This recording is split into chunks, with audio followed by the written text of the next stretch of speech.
అది 1962. ఆ సంవత్సరం ప్రపంచంలో మరొక యుద్ధం జరుగుతుంది. ఈ యుద్ధం నార్త్ వియత్నాంకి, అలాగే సౌత్ వియత్నాంకి. కానీ ఈ యుద్ధం పేరుకే నార్త్ వియత్నాం, అలాగే సౌత్ వియత్నాం మధ్య యుద్ధం. నిజానికి ఇది సోవియట్, అలాగే అమెరికా మధ్య ఒక ప్రాక్సీ యుద్ధం. ఇండైరెక్ట్‌గా ఈ 2 సూపర్ పవర్స్ ఈ యుద్ధంలో ఉన్నాయి. ఈ యుద్ధం సమయంలో అమెరికాకి చెందిన ఒక విమానం గువామ్ ఎయిర్ బేస్ నుండి టేకాఫ్ అయింది. ఈ విమానం సౌత్ వియత్నాంకి చెందిన సైగాన్ సిటీకి వెళ్తుంది. కానీ ఈ విమానంలో ఉన్న ఎవరికీ తెలీదు ఇది కూడా ప్రపంచంలోని అతిపెద్ద విమానయాన రహస్యాల్లో ఒకటిగా మిగిలిపోతుందని. ఏంటా విమాన రహస్యం తెలుసుకుందాం ఈ వీడియోలో. వీడియో చాలా ఇంట్రెస్టింగ్గా ఉంటుంది, సో మిస్ అవ్వకుండా చివరి వరకు చూడండి. ఇలాంటి మరిన్ని ఆసక్తికర వీడియోలు తీసుకురావడానికి ఈ వీడియోని ఖచ్చితంగా లైక్ చేసి మా ఛానల్ని సబ్స్క్రైబ్ చేసుకోండి. ఇక ఆలస్యం చేయకుండా వీడియోలోకి వెళ్ళిపోదాం.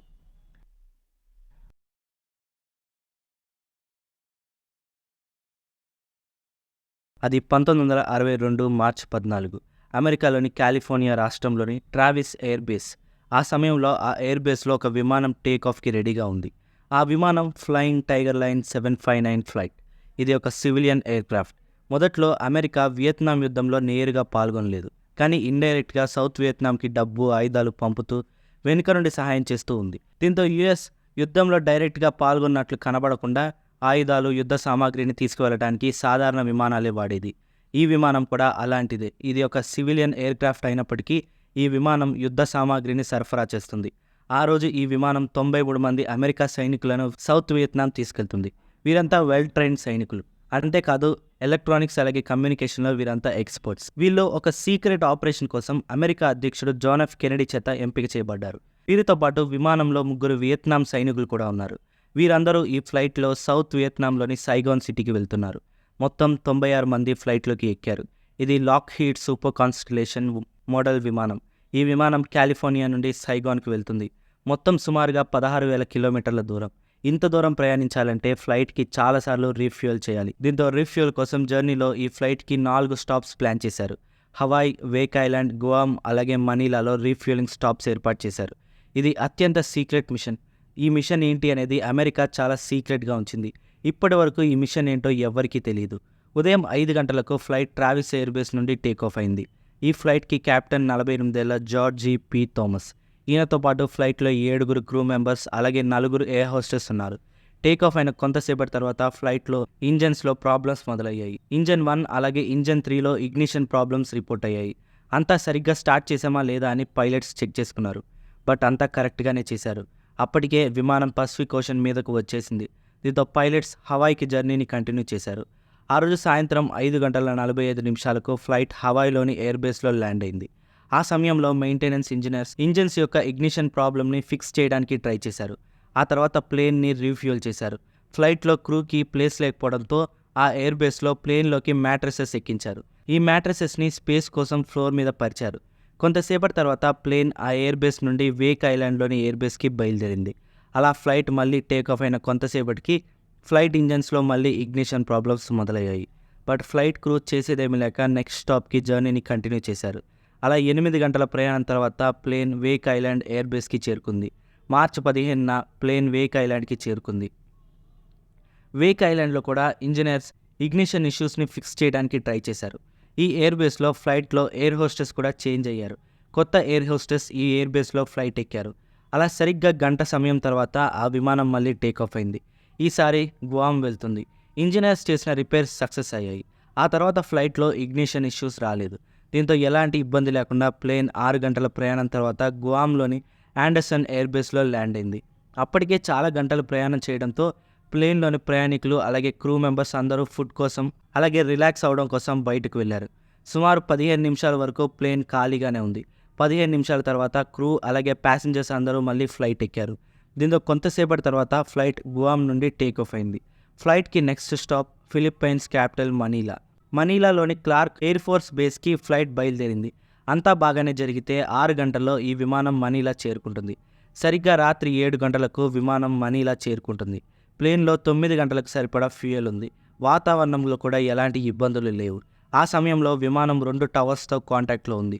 ఒకటి గ్వామ్ ఏటీసీ. గ్వామ్ ఏటీసీతో ప్లేన్ రేడార్ కాంటాక్ట్ కలిగి ఉంది. అలాగే రెండవది Guam international flight service station.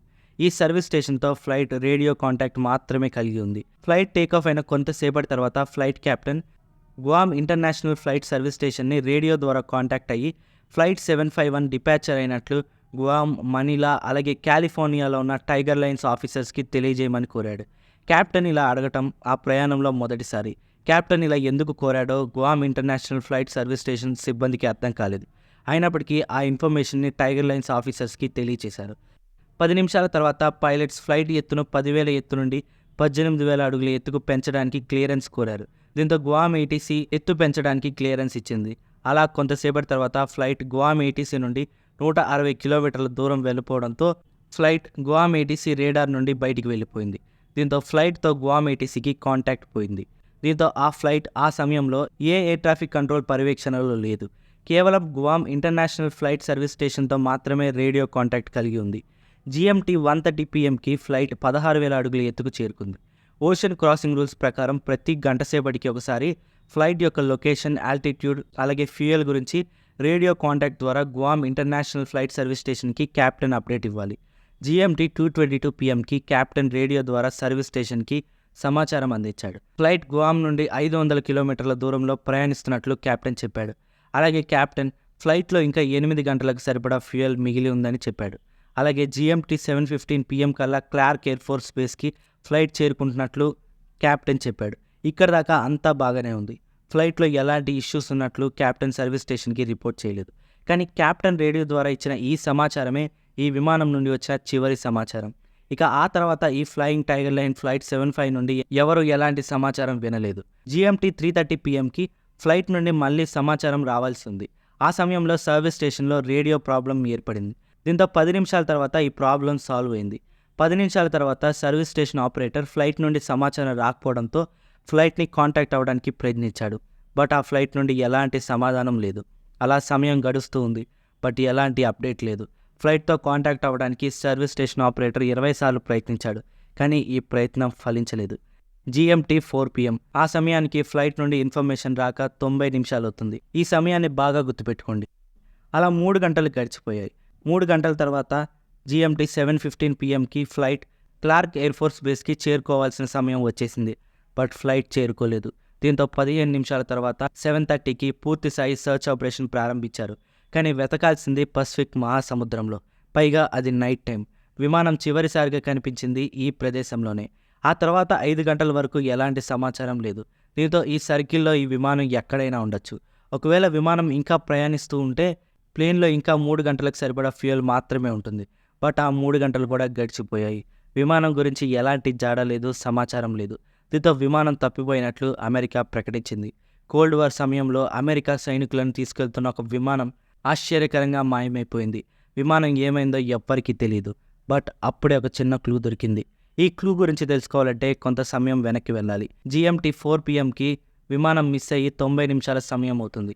ఆ సమయంలో గ్వామ్ అలాగే ఫిలిప్పైన్స్ మధ్యలో ఒక సూపర్ ట్యాంకర్ షిప్ ప్రయాణిస్తూ ఉంది. ఆ షిప్ మనీలా వెళ్తుంది. ప్రశాంతమైన సముద్రం, పైన మేఘాలు, చుట్టూ చీకటి. అలా ఆ షిప్ ప్రయాణిస్తూ ఉంది. ఆ సమయంలో నైట్ వాచ్మ్యాన్ షిప్ని గార్డ్ చేస్తూ పెట్రోలింగ్ చేస్తూ ఉన్నాడు. ఆ సమయంలో అతని కంటికి ఏదో కనిపించింది. అతనికి ఆకాశంలో వేపర్ ట్రైల్ కనిపించింది. అలా చూస్తూ ఉండగానే పెద్ద పేలుడు జరిగి ఆకాశం నుండి 2 ఆబ్జెక్ట్స్ కింద పడిపోవడం మొదలైంది. వాటిలో పెద్ద ఆబ్జెక్ట్ వేగంగా కిందకు పడిపోయింది. అలాగే చిన్న ఆబ్జెక్ట్ మెల్లగా కిందకు పడిపోయింది. ఆ ఆబ్జెక్ట్స్ షిప్ నుండి 27 కిలోమీటర్ల దూరంలో ఉన్నట్టు షిప్ రేడార్లో డిటెక్ట్ చేశారు. దీంతో వెంటనే ఆ షిప్ ఆ ఆబ్జెక్ట్స్ ఉన్న లొకేషన్ వైపు బయలుదేరింది. దారిలో ఆ షిప్ సిబ్బంది మనీలా అలాగే గ్వామ్లో ఉన్న రేడియో స్టేషన్స్తో కాంటాక్ట్ అవ్వడానికి ట్రై చేశారు. బట్ కాంటాక్ట్ కుదరలేదు. కొంతసేపటి తర్వాత ఆ లొకేషన్కి షిప్ చేరుకుంది. బట్ అక్కడికి వచ్చి చూస్తే అక్కడ ఏమీ లేదు. సముద్రంలో ఏదైనా పడిన ఆనవాళ్ళు ఒక్కటి కూడా లేదు. దీంతో ఆ తర్వాత 5 గంటల పాటు ఆ షిప్ ఆ ఏరియాలోనే సర్చ్ చేసింది. బట్ ఎలాంటి ఆనవాళ్ళు లేవు. దీంతో ఆ పేలుడు ఏదైనా మిలిటరీ ట్రైల్స్ అనుకుని ఆ షిప్ సిబ్బంది అక్కడి నుండి బయలుదేరి మనీలా వెళ్ళిపోయారు. 11 గంటల సమయంలో మిలిటరీ సర్చ్ ఆపరేషన్ మొదలైంది. అదే సమయంలో ఆ షిప్ చివరికి వాళ్ళ కంపెనీతో కాంటాక్ట్ అవ్వగలిగింది. దీంతో షిప్ సిబ్బంది వెంటనే ఆ సమాచారాన్ని కంపెనీకి చేరవేశారు. దీంతో కంపెనీ ఆ సమాచారాన్ని మిలిటరీకి అందించింది. దీంతో ఆ లొకేషన్లో సర్చ్ ఆపరేషన్ మొదలుపెట్టింది మిలిటరీ. ఆ తర్వాత 4 రోజుల వరకు కూడా సర్చ్ ఆపరేషన్ జరుగుతూనే ఉంది. కానీ ఎలాంటి ఆధారం లేదు. ఫ్లైట్ దొరికేంత వరకు సర్చ్ చేస్తూనే ఉంటామని US మిలిటరీ ప్రకటించింది. కానీ 8 రోజుల తర్వాత అమెరికా సర్చ్ ఆపరేషన్ని ఆపేసింది. ఇన్ని రోజుల పాటు సముద్రంలో సర్వైవ్ అయ్యే అవకాశమే లేదని సర్చ్ ఆపరేషన్ని నిలిపివేసింది. మార్చి 23న ఈ విమానం కోసం సర్చ్ ఆపరేషన్ ఆగిపోయింది. దీంతో అప్పటి నుండి ఈ విమాన కథ ఒక మిస్టరీనే. ఆ తర్వాత యుఎస్ ఈ ఘటనపై ఇన్వెస్టిగేషన్ మొదలుపెట్టింది. ఆ తర్వాత కొన్ని రోజుల తర్వాత ఫ్లైట్లోకి హవాయి ఎయిర్ బేస్లో లోడ్ చేసిన మ్యాట్రెస్ సముద్రంపై తేలుతూ కనిపించింది. అసలు ఇన్వెస్టిగేషన్లో ఏం కనిపెట్టారు, ఫ్లైట్కి ఏం జరిగింది, సివిల్ వార్ నడుస్తున్న సమయంలో అమెరికా సైనికులు ప్రయాణిస్తున్న విమానం ఎలాగ మాయమైంది, ఆ మ్యాట్రెస్ ఎక్కడి నుండి వచ్చింది, ఈ సంఘటనలో ఏం జరిగి ఉండొచ్చు నెక్స్ట్ పార్ట్లో తెలుసుకుందాం. So that's the story. మళ్ళీ కలుద్దాం మరొక ఇన్ఫర్మేటివ్ వీడియోతో. వీడియోని ఖచ్చితంగా లైక్ చేసి మా ఛానల్ని సబ్స్క్రైబ్ చేసుకోండి. Thanks for watching.